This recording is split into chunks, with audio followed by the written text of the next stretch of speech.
What's up, guys? Doug Polk here, and today we're going to be playing some 2-5 live against Brantzen. It's my name's Brantzen. Oh, I was just looking at the tip. There's your thumbnail. Doug's eyeing my stack. Yeah, I mean, the nice thing is that I just don't like till, you know. Alright, we got the flush. Okay, he's got a set of eights. We got him. Hold.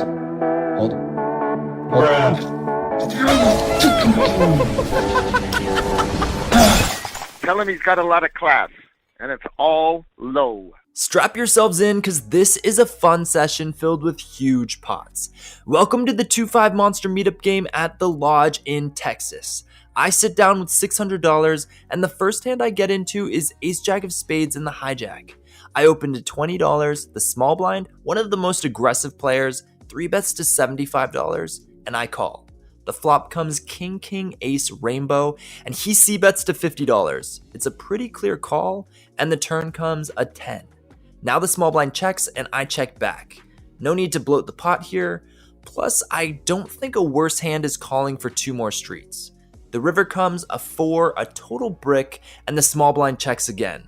After checking the turn and river, I'm pretty sure I have the best hand, and I bet $75, trying to get a pocket pair or weak suited ace to make a crying call.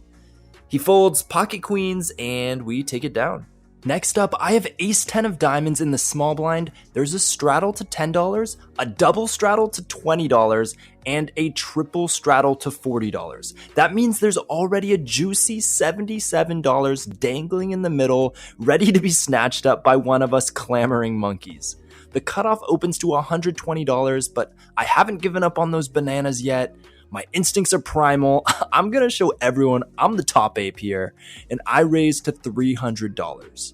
Everyone folds, and we take down $200 almost as fast as you can say King Kong. Lex and I took a break just to get some brisket and Smoky Mo's. Smoky Mo's. Barbecue. I'm up like 250 on the 2-5, so 250. we'll see how it goes. All right, let's go. Really quick, if you're at the lodge and you are hungry, go get Smoky Mo's. Woo! Back to the session, I have ace queen under the gun +1, and I open to $20. The small blind and big blind call, and we're 3 ways to a flop that comes queen, 5, king, all hearts. It checks to me. I have mid pair and no hearts. I have showdown value, so I check back, and the turn is an offsuit 7. The small blind checks, but the big blind now bets $30. I decide to call in position and evaluate the river, and the small blind folds. The river comes the 6 of hearts, putting 4 hearts on the board, and my opponent looks discouraged. He checks. I get the feeling he has a king here, so I decide to turn my hand into a bluff after he shows weakness, and I bet $100. He folds, and we take it down. I take down a couple more small pots, and then I pick up ace king of diamonds in the big blind. The low jack opens to $20, then the cutoff 3 bets to $60. Okay, decision time. My first instinct is to 4-bet, but here's the problem. I haven't seen the cutoff 3-bet once in the couple hours I've been here. If he has a tight 3-betting range, there's a good chance he has a super premium hand, and I could be flipping or worse if he shoves. I don't feel like having a 50% chance of being dusted by Thanos here, so I decide to just call. But then something interesting happens. The low jack, Josh, 4 bets to $300. The cutoff folds, and it's on me. Even though Josh 4-bet, this is a different story. See, Josh is one of the most aggressive opponents on the table, very capable of making moves. Alright, time for me to be Thanos and dust this boy myself. I go all in for $1,000. Josh tanks for about a minute and a half, so I'm feeling pretty good about my hand here. Eventually, he makes the call with pocket 9s, and we decide to run it twice. The first board comes Jack 7, 8, King 7, so we lock that one up. Second board comes Queen 6, Queen 9, Ace. So unfortunately, we can't take both boards, and we chop the pot. Reality is often disappointing. Next hand, I have 7-8 of spades on the button, and the hijack opens to $20. I call in position, the big blind calls, and the flop comes out King Jack 9 with 2 spades. The hijack puts in a c-bet to $40. I make the call with my flush draw and gut shot. The big blind folds, now we're heads up, and the turn is an offsuit 3. The hijack checks, and I check back to see if I can hit my draw. The river is a queen, and he checks to me. Any 10 now makes a straight, but I'm almost certain here he doesn't have one because he checked to me. Meanwhile, I could have a lot of 10s like King 10, Jack 10, 9 10, and let's be honest, I'm not winning this with 8 high if I just check. I bet $100 and he lets his hand go. Okay, it's time to introduce you to someone important, the one, the only, the action-packed Mr. Unbelievable. Yes, ladies and gentlemen, that is his official poker nickname. You heard it here first. In this hand, there's a straddle to $10, a double straddle by Josh to $20, and a triple straddle by Mr. Unbelievable to $40. All this money is committed blind, and I pick up 10 jack off in the small blind. I open to $100, Josh calls, and Mr. Unbelievable calls. 3 ways to a flop that comes out queen, king, ace, rainbow. It is an absolute dream. We flop the nut straight. Because both these players are action heavy, I don't think it's likely for anyone to have much better than a 1-pair hand here. Either one of these guys would probably 3-bet a hand that would have 2-pair or a set on this board. I don't want to scare a pair away, so I bet $100. Josh folds, and Mr. Unbelievable thinks a while, then makes the call. The turn is a 7, completing the rainbow, and I decide to check to feign weakness. This could give Mr. Unbelievable false confidence, allowing him to bet the turn or possibly call later on the river. He checks back, and the river comes a 4. I still have the best hand possible, and I bet big $450, basically saying I either have a really strong hand or a bluff. Mr. Unbelievable does not look happy, but he eventually makes the call. I show, and he mucks, saying he had me dominated pre-flop. That means he had 1 pair at best, maybe a hand like King Jack or Ace 10. We did our job and got paid in a big pot. Oh, by the way, you might be wondering how this man has such a cool nickname. Well, lose $1,000 to me and maybe you can get one too.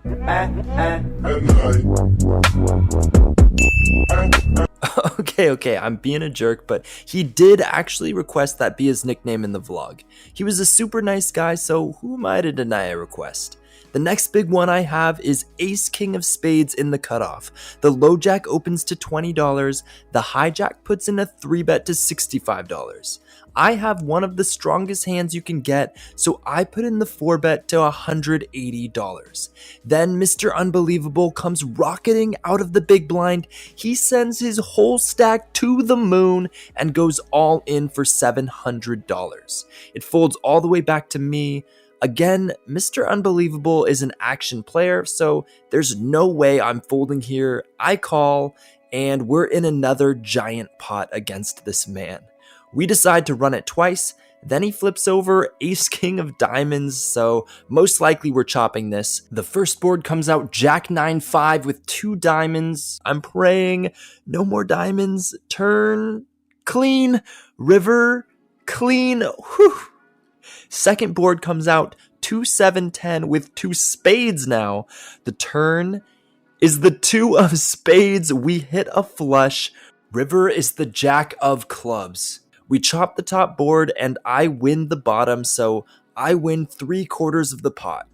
Oh man, it is truly unbelievable, but Mr. Unbelievable himself is a great sport about it, and I think that's actually where he came up with the nickname. Good old Doug Polk then joins the mix. He and Mr. Unbelievable decide to go all in blind against each other pre-flop. These psychos haven't looked at their cards and they're all in. Oh! That's devastating. Oh God! Oh, what's the reveal? You should go first. Because I win unless you beat me. So you can't beat this, right? Oh. Doug ends up winning the hand with a pair of 7s. Hello, darkness, my old friend. You're coming after my Oh, stack! you were there. Oh, I was just looking at the chips. I wish I could say I got into hands with Doug, but I didn't have any playable hands while he was there. I played a while longer on that table, both winning and losing some small to medium-sized pots.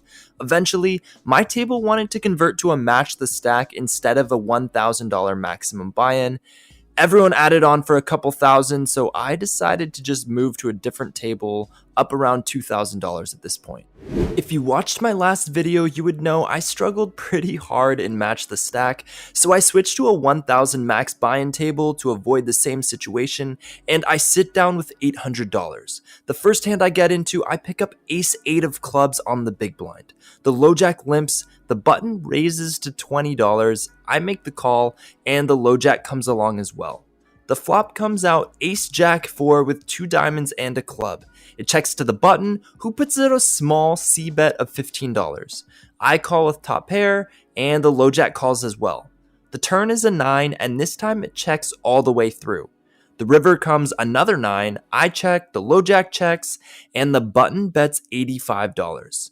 None of the draws get there, so this big bet doesn't make a lot of sense to me unless he somehow has a 9. Any other good hand would probably have bet the turn, so I make the call, the low jack folds, and the button shows Queen 7 offsuit for a stone cold bluff, and we take it down. I switch seats to get in position against some of the more wild players, and I get Ace-Jack off in the small blind. There are 2 limpers, the button raises to $30, and it's on me.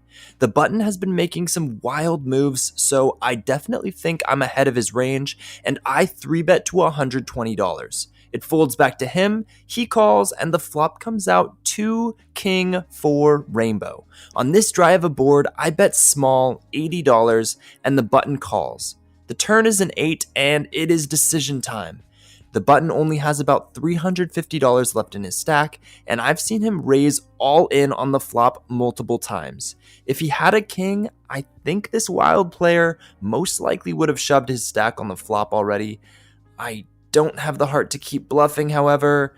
I check, and he now shoves all in for $350. I don't have anything, so I fold, and he shows pocket 6s. Okay, time to wait for my spot to take this guy out. 20 minutes later, I pick up aces in the cutoff, the under the gun player limps, the low jack bets $25, and our wild friend 3-bets to $75 from the hijack. It's a dream scenario, and I put in a 4-bet to $175. Under the gun calls, and the hijack calls. The flop comes out 3-2-8 with 2 spades. I'm really hoping one of these guys has an overpair, so when it checks to me, I bet $300. Under the gun folds, but our friend in the hijack goes all in for $550. I snap call, and we decide to run it twice. The first board runs out the 7 of spades, 5 of diamonds, so I hope he doesn't have spades. The second board comes the queen of spades, 4 of clubs, so I really hope he doesn't have spades. He flips over, king, queen of diamonds, and we scoop the whole pot. Shoo! My last hand of the night, I cold called an $80 3-bet from the button with ace queen of hearts. I missed the flop and folded, but thank goodness I didn't choose to 4-bet pre-flop because the winner of the hand had queens and I could have lost a lot more. After that, I racked up and cashed out. Okay, I know this isn't my usual outro, but I had just finished a 14-hour session and I was pretty exhausted by the end of it, and I forgot to do some of these parts. So here I am as I'm editing, filming this. I was in the game for $600 and out of the game for $3,045. After paying the hourly collection fee, I was up over $2,300 for the day. I was super stoked about that, and I just wanted to say thank you guys so much for watching these videos. Again, there was 14 hours of footage for me to comb through. I probably have around 15 minutes of video, so there's a lot that I couldn't include, but I tried to include some of the most interesting stuff. I wanted to thank Brad, Andrew, and Doug for having me out there at the lodge. It was a totally fun time. I really recommend it. If you ever are in Texas, go check it out. And if you guys watched to the end of the video, please like it. Subscribe to the channel if you're not. I really appreciate it. And I'll see you in the next one.